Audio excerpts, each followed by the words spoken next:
A YouTuber died today. This man was known as Twomad. Odea Sadiq. Real name, he was a Canadian streamer. He was known for his Overwatch videos back in the day. After his family didn't hear anything for a few days, they did a wellness check and they found his body yesterday on Valentine's Day. He was known in large part a few years ago for his Overwatch videos, which got him a lot of popularity to start. But the real jump to fame was his Zoom videos during COVID when every class online was conducted through Zoom.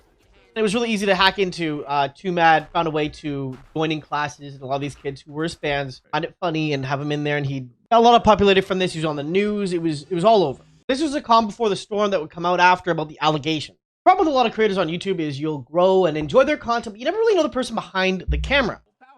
A lot of his content tried to be edgy and funny, and it did work for a time. However, cracks would start to show. Now, Twomad had a big problem with a YouTuber known as Jameski. Took the legal route on the beef that they had, and Jameski wasn't allowed to talk about it. Twomad obviously didn't talk about it either. There was tidbits of information. We never really got a full understanding of it, but after the passing, although the timing is poor, Jameski did decide, well, since he is now dead, they can't really libel anymore. He decided this is a chance. This is followed now by Twomad scaring other creators and getting allegations of SA.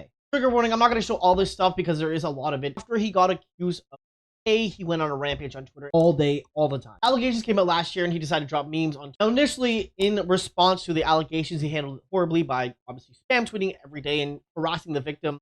He needs community to harass the victim as well. Also tweeting out disgusting things against trans people and assault victims. Just overall across the board, a bad person on Twitter. Would do things that would scare other creators when with them. I mean, he broke someone's window and you can see in this video she's crying.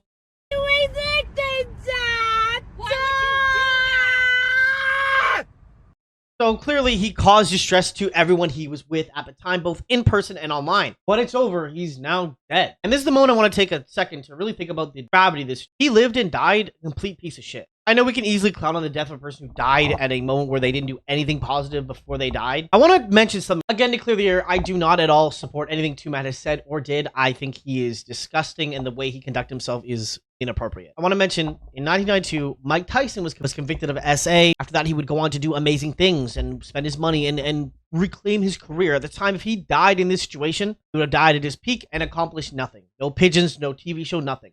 And the audience and people in general would not love him and care for what he does. Dr. Seuss made kids' book, but really was racist as hell. I mean, Coco Chanel, you know, Charlie Chaplin, like kids. So did Paul Walker. Before you say no, he didn't. She was 16, he was 33. And Walt Disney was super anti-Semitic. Now, what do these people have in common? They did really crappy things, but they were able to turn it later in their life and create something that people like them for. I'm not saying Twomad would have done something amazing in his life and turned it all around. I'm sure he was heading down a dark path. He clearly had mental illness going on. Of course, we can't say that because he did all this stuff, but he was mentally ill, it disregards. He abused drugs, he did a lot of really crappy things, and it's important, if you're dealt with mental illness, you have to handle that. That is your responsibility. You're dealt the cards you're dealt, and you have to handle it.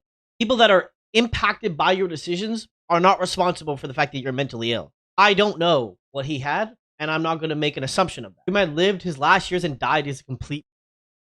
That sucks.